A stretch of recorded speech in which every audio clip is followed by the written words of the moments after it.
Israel Hamas जंग के बीच Israeli सेना गाजा के दक्षिणी हिस्से में बसे रफा शहर पर लगातार हमले कर रही है।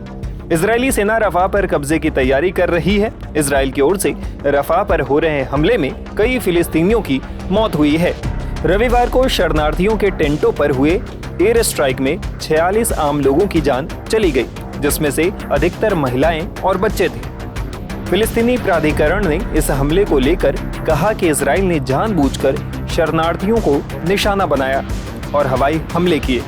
इजराइल अब इस हमले पर मुस्लिम अरब देशों के निशाने पर आ गया है। अरब देशों ने रफा पर इजराइल के इस हमले की जमकर निंदा की है। सऊदी अरब ने रफा में शरणार्थियों पर इजराइल के हमले की कड़ी निंदा की है। विदेश मंत्रालय की तरफ से जारी एक बयान में इजरायली सेना द्वारा अंतर्राष्ट्रीय और मानवीय कानूनों के जबरदस्त उल्लंघन को खारिज कर दिया गया। सऊदी अरब की ओर से बयान में अंतर्राष्ट्रीय समुदाय से तुरंत हस्तक्षेप का आह्वान किया गया है। सऊदी अरब के विदेश मंत्री प्रिंस फैसल बिन फरहान ने कहा है कि गाजा में जो मानवीय स्थिति बन रही है उसे किसी भी तरह से स्वीकार नहीं किया जा सकता है। अरब के एक और महत्वपूर्ण देश यूएई ने भी रफा में इजरायली हमले की निंदा की और कहा कि इजराइल रफा में रह रहे विस्थापितों को निशाना बना रहा है। यूएई के विदेश मंत्रालय ने एक बयान में अंतर्राष्ट्रीय न्यायालय के फैसले को लागू करने पर जोर दिया, जिसमें मांग की गई थी कि इजराइल रफा में अपना मिलिट्री ऑपरेशन तुरंत रोके। मिस्र ने भी इस मामले को लेकर इजराइल पर निशाना साधा है। मिस्र के विदेश मंत्रालय ने एक बयान में कहा है कि मिस्र फिलिस्तीनी शहर रफा में विस्थापित लोगों के तंबुओं पर जानबूझकर किए गए इजराइल हमले की कड़ी शब्दों में निंदा करता है।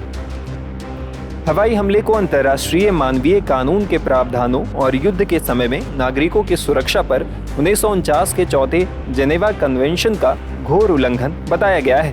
मिस्र ने संयुक्त राष्ट्र सुरक्षा परिषद से फिलिस्तीनी क्षेत्र में तत्काल युद्ध विराम लागू करने और रफा में इजरायली सेना के ऑपरेशन को रोकने के लिए हस्तक्षेप की अपील की है।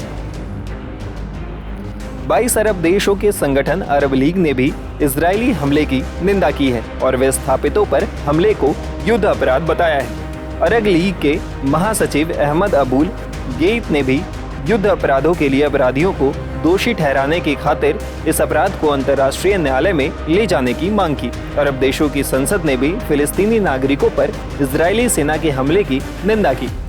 अरब संसद ने कहा कि इजरायली सेना ने कानून, अंतर्राष्ट्रीय प्रावधानों और कानूनी मूल्यों को तोड़ा है, जिसे तुरंत रोकना चाहिए। दुनिया भर के 57 मुस्लिम देशों के संगठन OIC ने भी एक बयान जारी किया है। बयान में OIC ने महिलाओं और बच्चों की हत्या के लिए इजराइल की घोर निंदा करते हुए इसे मानवता के खिलाफ युद्ध अपराध बताया है। Times now of Bharat digital की रिपोर्ट।